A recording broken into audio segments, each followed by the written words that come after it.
बहनों और भाइयों, यीशु मसीह की खिदमत में मैं आप सबको सलाम कहता हूँ। गुड मॉर्निंग, गुड इवनिंग, जहाँ जहाँ भी हैं आप, खुदा आप सबको बड़ी आशीष दे।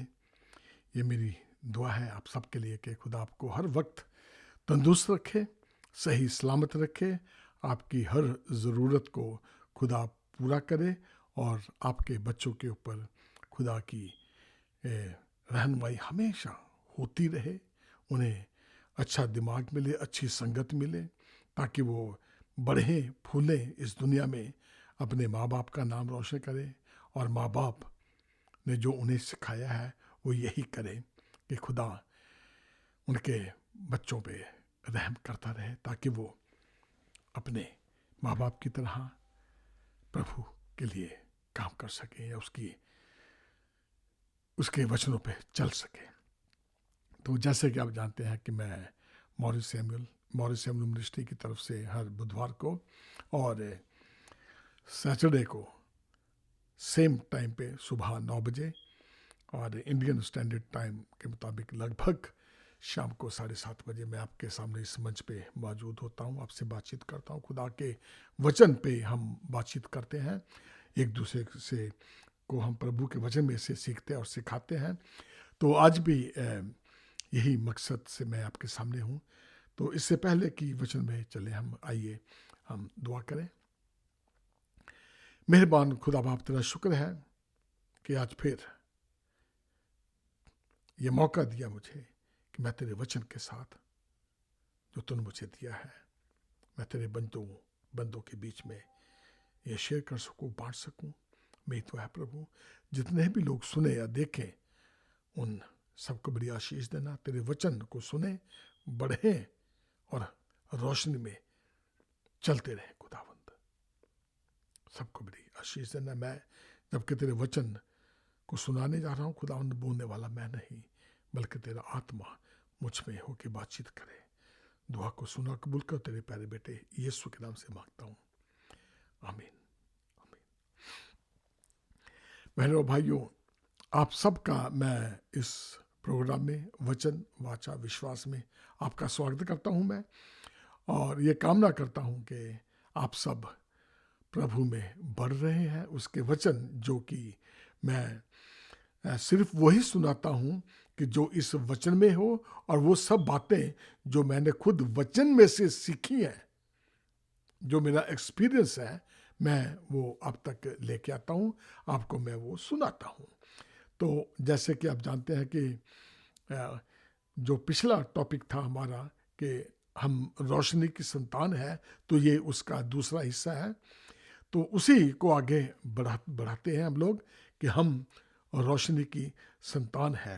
तो अपने बच्चों को बाइबल के अनुसार कंट्रोल करें। सो समय के मुताबिक, उम्र के मुताबिक, हालात के मुताबिक उनकी परवरिश करें। सबसे पहले बच्चा अपने माँ बाप से सीखता है, और बच्चों का जो टीचर होता है वो हम खुद, माँ बाप खुद होते हैं।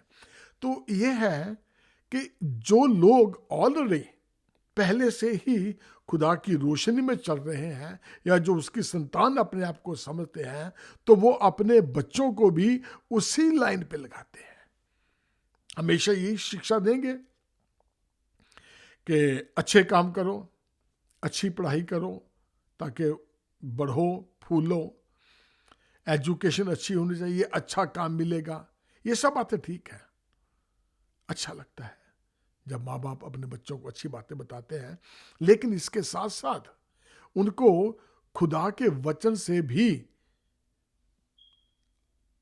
चलाते रहें, वो भी सिखाते रहें, ताकि वो जाने कि भी ये खुदा का वचन है क्या है। क्योंकि मुझे याद है कि जब हम संडे स्कूल में जाते थे, जो बातें हमारे टीचर ने हमें समझाई या सिखाई, वो आज तक क्या है, हमारे दिलो दिमाग में छाई हुई है। और वही एक वजह है जिससे कि जो हमारी फाउंडेशन है, हमारी जो बुनियाद है, इतनी मजबूत है कि हमें उसके वचन से कोई हटा नहीं सकता, क्योंकि वो हमने सीखा है और हमने वो महसूस किया है, हमने वो एक्सपीरियंस लिया है उसका, कि हम उसके वचनों पे चले और क्या है, ज्योति में रहे।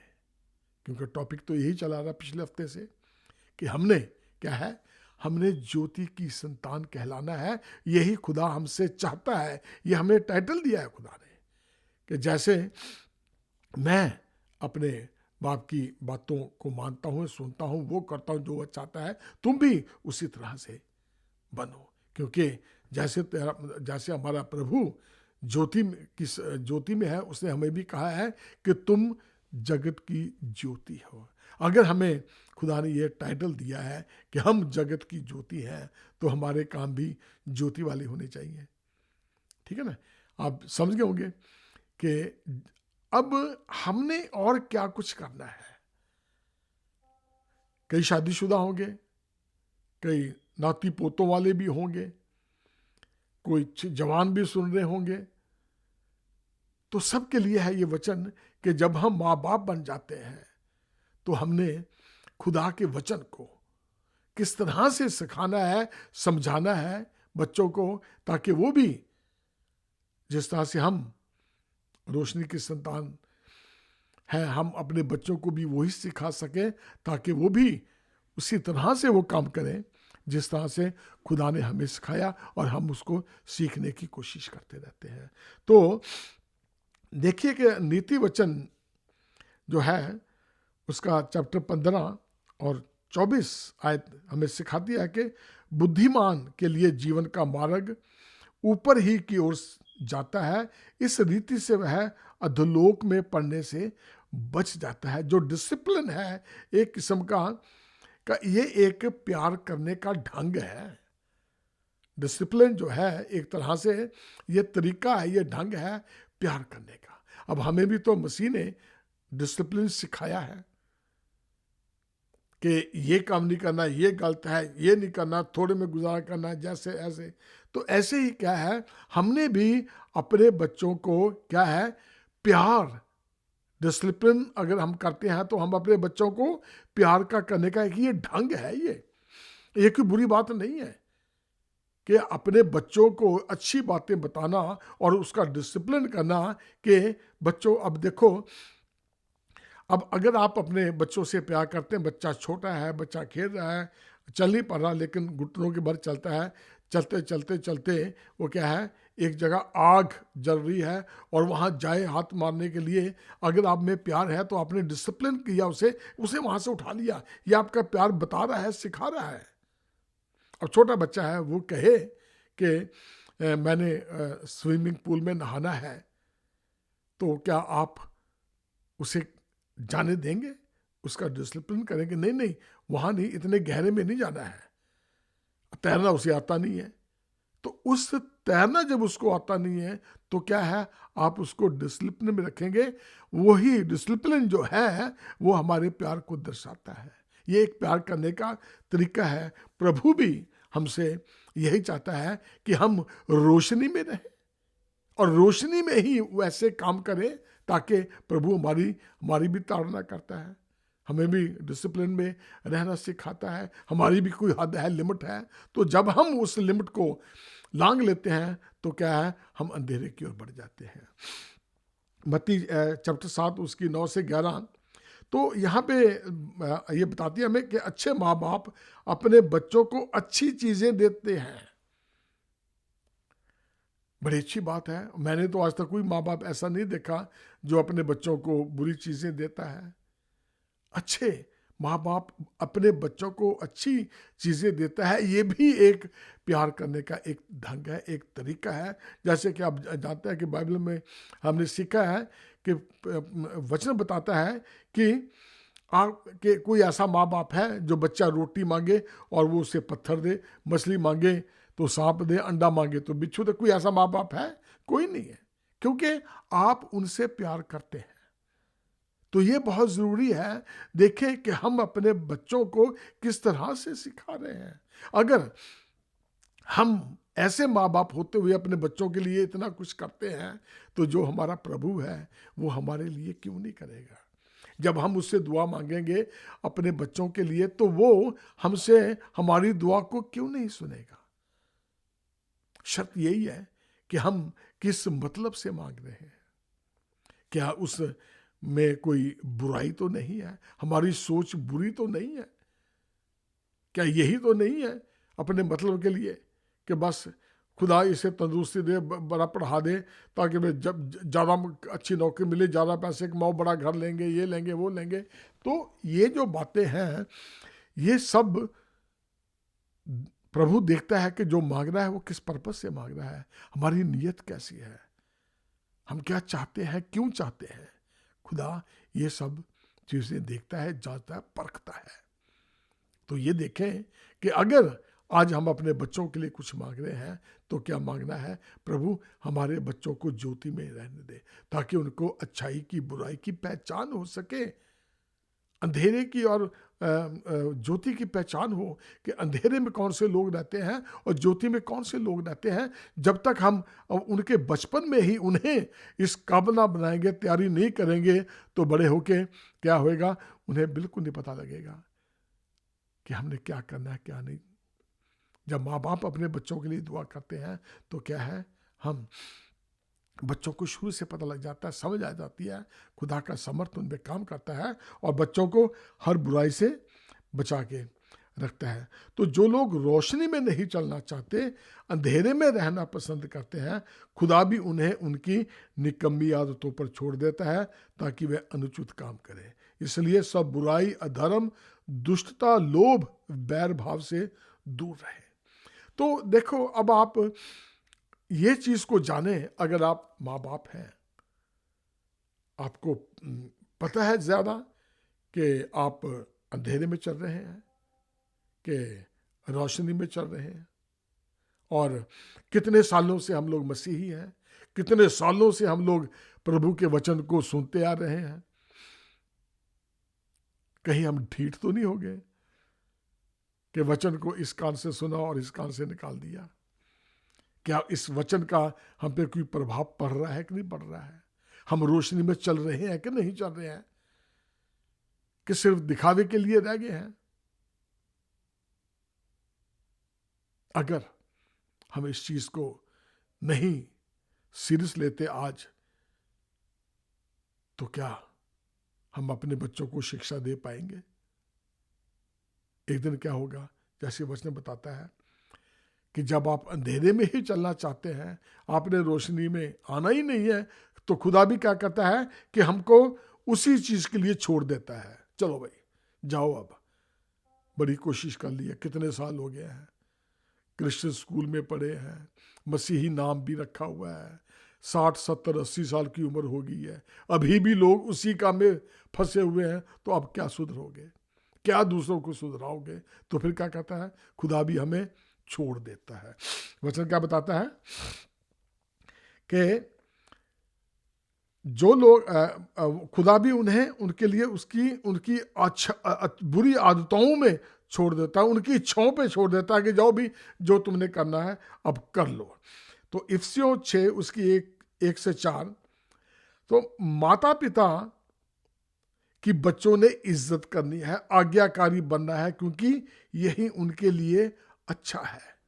और अगर हम इस चीज को समझ जाते हैं अब कि हमारे बच्चे हमारी इज्जत करें, तो क्या है, हमें रोशनी में चलना सीखना है। अगर आप भी वही हैं जो उन्हें सिखाया है, आज तक उसी अंधेरे में चलते आए हैं, तो ये ध्यान रखें कि आने वाले टाइम में जब बच्चे बड़े होंगे तो वो भी वही करेंगे जैसा उन्हें आपने सिखाया है।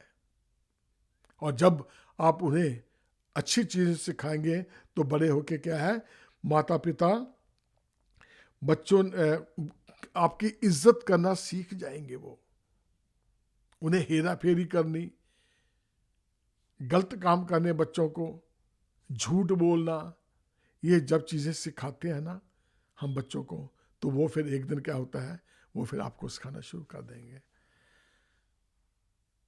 मैंने ये बहुत नजदीकी से देखा है,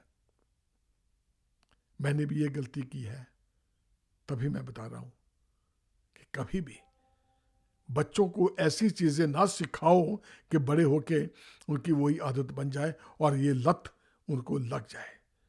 बच्चों के सामने आप क्या कर रहे हैं, बच्चों के सामने आप क्या खा रहे हैं, बच्चों के सामने आप क्या पी रहे हैं, कौन सी लैंग्वेज, कौन सी भाषा का आप इस्तेमाल कर रहे हैं।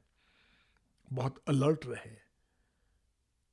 देखें कि हम रोशनी की संतान हैं। खुदा ने हमें रोशनी की संतान बताया है और हम अंधेरी वाली बातें कर रहे हैं बच्चों के साथ वो सुन रहे हैं, तो वो क्या करेंगे, कहाँ जाएंगे? फैसला आपके हाथ में है। और लिखा है कि हे बच्चे वालों, अपने बच्चों को रीस ना दिलाओ, प्रभु में रहते हुए उनका पालन पोषण करो। बच्चे जब बड़े हो जाते हैं ना, तो माँ बाप के लिए बड़ी बड़ी परेशानी आ जाती है। मैं भी उस चीज़ से निकल चुका हूँ। मेरा एक्सपीरियंस है कि जब शुरू से हम अपने बच्चों के कामों पे नकेल नहीं ना कसते। नकेल मीन्स ये नहीं है कि मैंने कहा कि उम्र के मुताबिक बच्चों को अगर डिसिप्लिन करना है तो खुदा की रोशनी में रहते हुए कलाम के मुताबिक। ये नहीं है कि अब बच्चा 20 साल का बच्चा हो गया है और बच्चे की जूती बाप के पैर से बड़ी जूती आती है और उसके सब लोगों के सामने वही एक काम नहीं करना, दे थप्पड़। तो ये ऐसा डिसिप्लिन ठीक नहीं है। वचन के मुताबिक उसकी भी कोई इज्जत है, तरीके से उसकी करें। और हालातों के मुताबिक कैसी पोजीशन है, क्या हालात हैं, कहाँ बैठे हैं, ये बात बच्चों को कहने वाली है कि नहीं है। बच्चे छोटे हैं तो यानी कि उसकी उम्र के तकाजे से अपने बच्चों को सिखाएं। यहाँ तक कि जब बच्चे बड़े भी हो जाते हैं ना, तो क्या है, तब भी माँ बाप की सुनते हैं। उन्हें पता है कि मेरा बाप कैसा है, मेरी माँ कैसी है। क्योंकि जब हम शुरू से अपने बच्चों को ये बातें सिखाते हैं तो बच्चों का दिमाग उसी तरीके से डेवलप होता है, उसे सब याद रहता है। तो फिर वो आपके सामने जुबान भी नहीं चलाएगा, क्योंकि उसे पता है कि मेरे बाप ने मेरे से कैसी मोहब्बत की है। तो लेकिन इतनी भी ढील नहीं देनी है। हर एक चीज़ को जाने कि आपने उसे कितने पैसे दिए हैं, वो कहाँ गया, कहाँ नहीं आया। थोड़ी सी आपको इंफॉर्मेशन होनी चाहिए। पहला यूहन्ना 5 उसकी 3री याद में यूँ लिखा है कि जो समाचार हमने उससे सुना और तुम्हें सुनाते हैं वह यह है कि परमेश्वर ज्योति है और उसमें कुछ भी अंधकार नहीं। तो यूहन्ना लिखता है एक्सक्यूज मी, कि जो बातें हमने सुनी है, ये चेलों ने सब बातें सुनी है, वो वही लिख रहे हैं बड़े सबूत के साथ। जब ये नया नियम लिखा गया तो यीशु मसीह के चेले, यीशु मसीह के ऊपर उठाए जाने के बाद उसके चेलों ने ये सब कुछ देखा और ये लिख रहे हैं कि हमने ये समाचार सुना उसके मुंह से, कह रहे, और वही तुम्हें सुनाते हैं। क्योंकि यीशु ने उन्हें कहा कि जीवन की ज्योति मैं हूं, ठीक है, और जीवन की ज्योति उसने हमें भी कहा कि तुम जगत की ज्योति हो, हम भी हैं। तो अब मुझे कहां से पता लगा? मैंने भी ये वचन पढ़ा, तब मैं आपको बता रहा हूं। यूहन्ना ने अपने कानों से सुना, वो काम जो हमने सुना वो बता रहा हूं। और मैं वो जो मैंने पढ़ा है, जो मैंने एक्सपीरियंस किया है, मैं वो आज आपके सामने सिखा रहा हूं या बता रहा हूं, क्योंकि ये मेरा अपना एक्सपीरियंस है। ये कि जो समाचार हमने उससे सुना वही तुम्हें सुनाते हैं, वह यह है कि परमेश्वर ज्योति है और उसमें कुछ भी अंधकार नहीं। तो अगर यीशु में कोई अंधकार वाली बात नहीं है तो हम जगत की ज्योति में हैं, तो हमें अंधकार होना चाहिए कि नहीं? तभी पता लगेगा। अब जब हम ज्योति में हैं तो हम उससे प्यार करते हैं, क्योंकि हम उसके हुक्मों को मानते हैं। उसको प्यार जताने का या दिखाने का यही तरीका है कि तब हम कह सकते हैं खुदा को, ओ प्रभु मैं तुझसे प्यार करता हूं, आई लव यू गॉड। ये उसका तरीका है कि अगर हम उसके बातों पे चलते हैं, कमों को मानते हैं, सुनते हैं, सब कुछ करते हैं, तो हम उससे मोहब्बत करते हैं। अगर हम उससे मोहब्बत नहीं करते, उसका हुक्मों पे नहीं चलते, तो हमें ओ आई लव यू गॉड कहने का कोई हक नहीं है। हम उससे प्यार करते नहीं है। सिंपल सी बात है। प्यार करने का ये एक ढंग है, एक तरीका है कि हम अपने आप को, अपने बच्चों को डिसिप्लिन में रखें, ताकि उसके नाम को जलाल और महिमा मिले, और वो हमें, उसका आत्मा, उसकी ज्योति हमें हर वक्त डिसिप्लिन सिखाती रहे।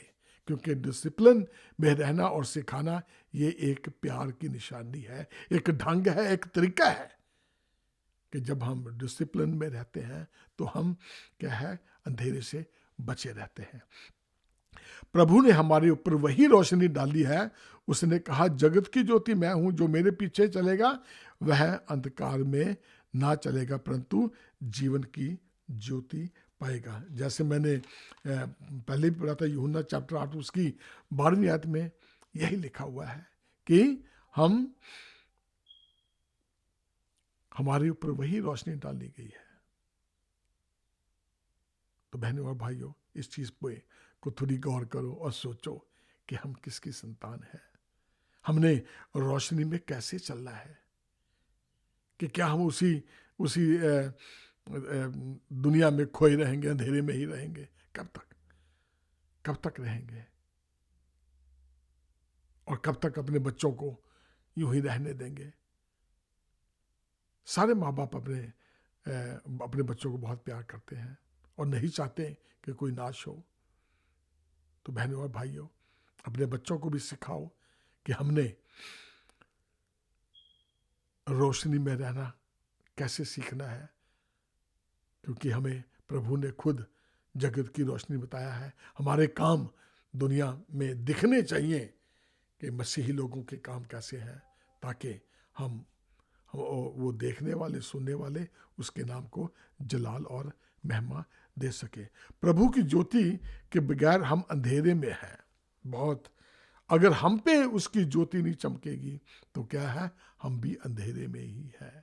अगर आज हमें कुछ अच्छा है, थोड़ा बहुत अच्छा है, इसका मतलब है हम प्रभु की रोशनी में हैं, उसकी रोशनी को जानते हैं, पहचानते हैं। लूका 1 उसकी 77 और 79 में यूं हमें सिखाता है कि जब जकराया भविष्यवाणी करने लगा तो कहा, लोगों को उद्धार का ज्ञान दे जो उनके पापों की क्षमा से प्राप्त होता है, और यह उस वक्त होता है जब वह सुबह ऊपर की रोशनी हम पर उदय होती है कि अंधकार और मृत्यु की छाया में बैठने वालों को ज्योति दे, हमारे पांवों को कुशलता के मार्ग में सीधा चलाए। ये जकराया अपना जब ये भविष्यवाणी करता है तो वो कहता है प्रभु कि ये भविष्यवाणी एक किस्म की कि जो लोग उसकी रोशनी में चलते हैं अपने पापों के उद्धार के लिए, उन्हें ये ज्ञान दे। जब हमें ये ज्ञान मिल जाता है, जब हमें ये ज्ञान मिल जाता है कि हमने अपने पापों से उद्धार पाना है, तो क्या है, जब हम रोशनी में चलते हैं, उसके हुक्मों को उसको जान जाते हैं, तो हमारे ऊपर क्या है, उद्धार हो जाता है। और क्या उसके बाद क्या होता है कि ये जो उस रोशनी है पे हर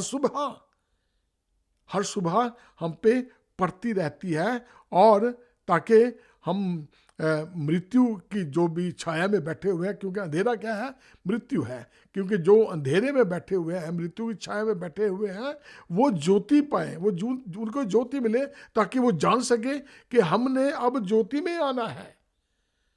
और हर रोज सुबह जब हम रोशनी की औलाद है, उसकी ज्योति की औलाद है, तो क्या है, खुदा हम पे वो चीज डालता रहता है, वो सोच, वो ख्याल हम में आते हैं। और इसी तरह से हम क्या है, हम बचे हुए हैं। और बचने का कोई वो नहीं है कि हम अपनी ताकत से, अपनी समझ से बोले भाई बड़ा अच्छा मकान है, बड़ा कुछ है, कुछ फिक्री कोई नहीं हैगी है। इसमें कोई ऐसी बात नहीं है। अगर हम हैं तो हम उसके रहम से ही, उसके अनुग्रह से हम बचे हुए हैं। अपनी ताकत से, अपनी लियाकत से, अपनी पैसे के बल से, अपनी एजुकेशन के बल से बिल्कुल नहीं है। आज अगर हम चल फिर रहे हैं तो उसका रहम है, हम उसकी रोशनी में हैं, इसलिए हम बचे हुए हैं। और यही दुआ करें हर वक्त के खुदा हमें, हम पे तेरा अनुग्रह, तेरी रोशनी हमेशा पड़ती रहे, ताकि हम सीधे, हमारे पैर जो है वो डगमगाए ना। डगमगाते कब है? जब हमें अंधेरा भी दिख रहा है, लोग वहाँ बड़े बड़े मजे ले रहे हैं, बैंड बाजे बज रहे हैं, डांस हो रहा, खा रहे पी रहे हैं, तो हमारे पाँव जो है ना वो डगमगाने शुरू हो जाते हैं। रोशनी इसलिए डाली जाती है ताकि हमें सही रास्ता दिख जाए कि वो हमारा रास्ता नहीं है, हमने इस रास्ते से जाना है। हम रोशनी की ज्योति की संतान है। बहनों और भाइयों, 2 तिमोथी 1:10, सो अब हमारे उद्धारकर्ता मसीह यीशु के प्रकट होने के द्वारा प्रकाशित हुआ है, जिसने मृत्यु का नाश किया और जीवन और अमरता को उस सुसमाचार के द्वारा प्रकाशमान कर दिया है, रोशनी डाल दी है। तो किस पे? हमारे उद्धारकर्ता मसीह यीशु के प्रकट होने के द्वारा। तो ये जो रोशनी हमारे पे प्रकट हुई है, ये यीशु मसीह के द्वारा प्रकट हुई है, क्योंकि वो खुद ज्योति है। उसने ही मृत्यु का नाश किया और जीवन और अमरता को उसके सुसमाचार के द्वारा प्रकाशमान कर दिया। आज अगर हम हैं, जिंदा है, या अपने आप को ये समझते हैं कि हम रोशनी की औलाद हैं या हम रोशनी में चल रहे हैं, तो प्रभु यीशु मसीह की वजह से ये सब कुछ हुआ है। इसमें हमारे कामों का कोई जिक्र नहीं है, हम उसके रहम से हम पर रहम हुआ है। क्योंकि जब हम मांगते हैं तो हमें मिल जाता है, ढूंढते हैं तो पा लेते हैं, जब नॉक करते हैं, दरवाज़ा खटखटाते हैं, तो क्या है, हमारे लिए वो खोल देता है। तो मांगना बहुत ज़रूरी है। बहनों और भाइयों, जब भी मांगो, ये मांगो कि हे प्रभु, हमें रोशनी में चलना सिखा दे, हमें रोशनी में चलना सिखा दे, ताकि हम भटक ना जाए। अपने बच्चों के लिए भी दुआ करें, पहले अपने लिए करें, फिर बच्चों के लिए भी करें।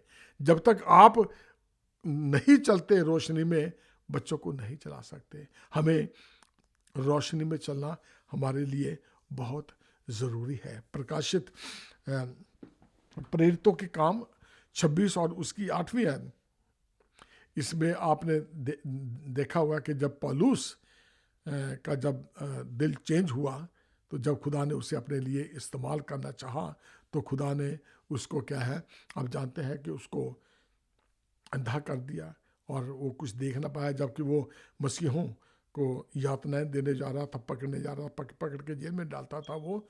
तो ये वचन, ये एक्सपीरियंस जो है पौलुस का उसमें लिखा हुआ है, उसमें यह है, प्रेरितों के काम 26 उसकी 8वीं आयत में पौलुस अपने हृदय परिवर्तन के बारे में बताता है। पौलुस अपने हृदय के परिवर्तन के बारे में बताता है कि तू उनकी आंखें खोले कि वे अंधकार से ज्योति की ओर और शैतान के अधिकार से परमेश्वर की ओर फिरें, कि पापों की क्षमा और उन लोगों के साथ जो मुझ पर विश्वास करने से पवित्र किए गए हैं, मिरास पाए। पौलुस कहता है, ये पौलुस का अपना एक्सपीरियंस है। पौलुस को कहा गया कि उसे कहा कि तू उनकी आंखें खोले कि वे अंधकार से ज्योति की ओर और शैतान के अधिकार से परमेश्वर की ओर फिरे। अब यहाँ पे पौलुस ये शिक्षा देता है, खुदा उसे कहता है कि तू मेरे लिए करेगा काम। खुदा ने उसे अपने लिए चुन लिया था, वो इतने बुरे काम करता था। अगर पौलुस इतना बुरा काम करते हुए भी खुदा ने उसे अपने लिए चुन लिया, और कितनी जो नया नियम है उसकी आधी किताबें पौलुस ने लिखी है कि जब खुदा चाहता है, अब ये ना सोचना कि खुदा हमें भी अब पौलुस बनाएगा तो हम भी किताबें लिखेंगे, ये नहीं है। वो साफ बताता है कि वो ऑलरेडी हमारे लिए लिख दिया गया है। जो भी किताबें, यहाँ पे पूरी बाइबल लिखी गई है। खुदा ने अपने बंदों को, अपने नबियों को, अपने रसूलों को इस्तेमाल किया और ये लिखवा दिया पवित्र आत्मा से कि ताकि हम इससे कुछ सीख सके और जो उसने कहा है, जो उसके वादे हैं, हम उनको जान सके और उसके ऊपर हम चल सके। तो बहनों और भाइयों, ये चीज जानना बहुत जरूरी है कि पौलुस ने बड़ी यातनाएं सही हैं। पौलुस ने बहुत यातनाएं सही हैं। समुद्र में उसका जहाज टूट गया, छोटी छोटी लकड़ियां लेके वो किनारे तक पहुंचे, सर्दी में, कोई कपड़ा नहीं, कोई लत्ता नहीं, कोई कुछ नहीं, लेकिन ये कि खुदा उसके साथ था। उसने इन सब बातों के बावजूद भी उसने किसी के साथ कोई सहमति नहीं की, उसने झूठ नहीं बोला, उसने प्रभु की निंदा नहीं की कि खुदा अच्छा आया तू, मैं अच्छा बुलाता, कितना पौलुस का रुतबा क्या था सब जानते हैं हम लोग, लेकिन खुदा ने उसे किस तरह से किस हालातों तक लेके आया, उसको कितना हलीम बना दिया। और वो जो कोड़े जो मार उसने सही, हम उसमें से 1.1 हिस्सा भी हम सह नहीं सकते। ये खुदा का शुक्र है कि आज हम चल रहे हैं, फिर रहे हैं उसकी रोशनी में, कि खुदा ने हमें ऐसे से बंदे दिए, यीशु मसीह को भेजा ताकि हम उसकी रोशनी में चल सके। पौलुस ने कितनी किताबें लिखी, कितना बताया कि हम प्रभु के साथ बने रहे, उसकी मिरास, ताकि वो मिरास हम उसको हम ले लें, हमें मिल जाए। तो आज बहनों और भाइयों, अगर आप इस चीज को समझ गए हैं कि रोशनी और अंधेरे में क्या फर्क है, तो आप सब जो है वो रोशनी की संतान है, क्योंकि हमें यह टाइटल दिया गया है कि हम जगत की ज्योति है। और हम जगत की ज्योति है तो क्या है, हमने चमकना है। हमारे काम, चमकने का मतलब ये नहीं है कि बल्ब लगा के ऊपर और चमके लो अभी हम हमारे हैं, ये नहीं है, बल्कि ये चमकना है कि हमारे काम चमके, दिखाई दे कि कितना अच्छा आदमी है, ये खुदा का दास है, ये खुदा के बंदे हैं, सबकी मदद करते हैं, सबकी इज्जत करते हैं। तो ये इसका मतलब है कि अपने आप को रोशनी में रखो और दूसरों के लिए उनको अंधेरे से खींच के बाहर लेके आओ, ताकि वो भी रोशनी पाए। खुदा आपको बड़ी बरकत दे। आइए हम दुआ करें। मेहरबान खुदावंद, एक बार फिर तेरे फजल के तख्त के सामने खुदावंद, तेरा शुक्र है आज के वचन के लिए खुदावंद, जो दूसरी कड़ी आज सुनाई, जिन्होंने भी सुनी खुदावंद, जो अब तक अंधेरे में है, उन सबको रोशनी में खींच ले खुदावंद। तेरा रहम सब पे होता रहे, सबको बड़ी आशीष देना। छोटी सी दुआ को सुनो, कबूल कर। तेरे प्यारे बेटे यीशु के नाम से मांगता, आमीन।